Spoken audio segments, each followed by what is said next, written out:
This cone-shaped part of the spacecraft is called the command module, and it was the most important section of Apollo 11, the part that carried astronauts Neil Armstrong, Buzz Aldrin, and Michael Collins to the moon and safely brought them back to Earth.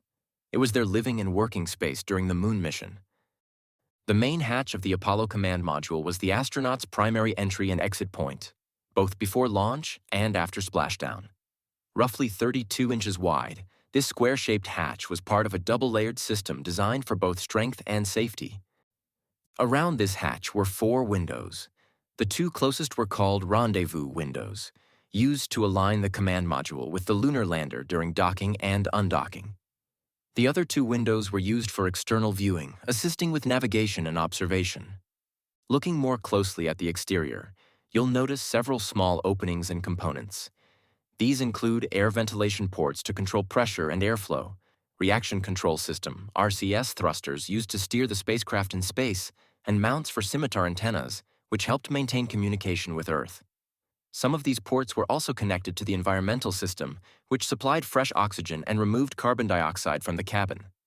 If you move your view to the top of the command module, you'll see the docking tunnel, surrounded by several sensors and docking equipment.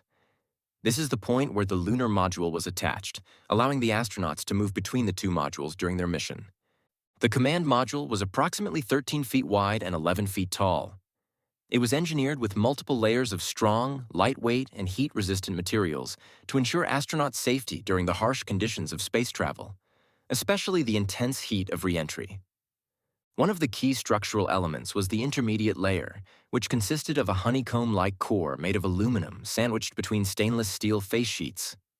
This aerospace-grade design provided high strength with minimal weight, an essential requirement for space missions.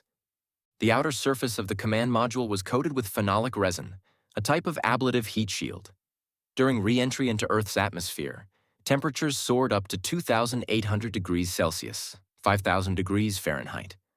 The phenolic resin didn't just insulate, it intentionally burned away, carrying heat with it and preventing it from transferring to the interior. Beneath the outer shell, engineers added a layer of soft thermal blankets, which acted as additional insulation against heat and vibration. These blankets also helped to stabilize temperatures inside the module.